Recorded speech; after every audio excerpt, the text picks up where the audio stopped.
সবাই কেমন আছেন? আজকে আমি ধনিয়া পাতার ভর্তা করে দেখাবো। এখন কিন্তু প্রচুর ধনিয়া পাতা পাওয়া যাচ্ছে, তাই আজকে ভাবলাম যে একটু ধনিয়া পাতার ভর্তা করি। পাতাগুলোকে প্রথমে ধুয়ে পরিষ্কার করে পানি ঝরিয়ে রেখেছি। আর এই ধনিয়া পাতার ভর্তা কিন্তু যে কোনো মাছের ভুনার সাথে খেতে খুবই টেস্ট। আর এখানে নিয়েছি আমি পেঁয়াজ, রসুন আর কাঁচামরিচ। এখন আমি একটু সরিষার তেল দিয়ে নিচ্ছি, আর এই ভর্তাটা কিন্তু সরিষার তেল দিয়েই ভালো লাগে। এখন আমি পেঁয়াজ আর রসুন মরিচ একসাথে একটু ভেজে নিব। খুব একটা ভাজবো না, আর শুধু যেন সেদ্ধ সেদ্ধ হয় এরকম একটু ভাজবো, যেন কোনো পেঁয়াজ রসুনের গায়ে দাগ না লাগে। এরকমভাবে ভাজতে হবে। বাস এখন কিন্তু ভাজা হয়ে গিয়েছে, এর বেশি ভাজবো না, ভাজলে একটা পেঁয়াজের ভাজা গন্ধ চলে আসবে।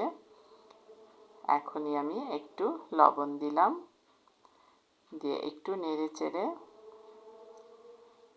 তারপর ধনিয়া পাতাগুলো দিয়ে দিব। আর এইভাবে ধনিয়া পাতার ভর্তাটা করলে কিন্তু এমনিতেই ভাত খাওয়া যায়, অন্য তরকারির প্রয়োজন পড়ে না, খুবই টেস্ট হয়। যদিও সিম্পল একটা রেসিপি, কিন্তু খেতে কিন্তু খুবই টেস্ট। মরিচগুলোকে একটু ভেঙে দিচ্ছি যেন ঝালটা বের হয়।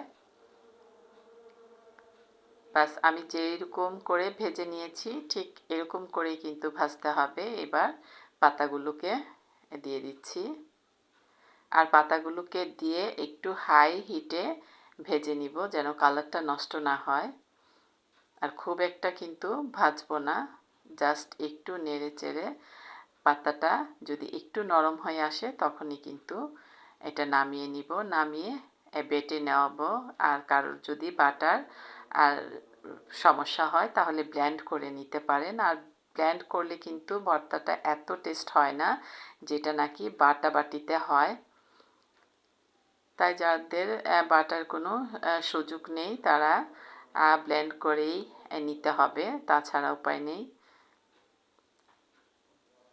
বাস পাতাটা কিন্তু এর বেশি ভাজবো না, তাহলে কিন্তু কালারটা নষ্ট হয়ে যাবে, সেই সবুজ কালারটা থাকবে না।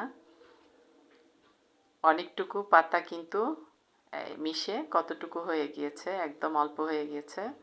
এখন আমি এটা নামিয়ে তারপরে পাটায় পিষাবো। বাস এখন বাটাবাটি শেষ, আমার হেল্পিং হ্যান্ড সাহায্য করেছে। এই যে কত মজার একটা ভর্তা কিন্তু হয়ে গেল, আর খুবই মজার, ফ্লেভার যেমন করে তেমন খেতেও মজা। আশা করি ভালো লাগবে। আল্লাহ হাফেজ।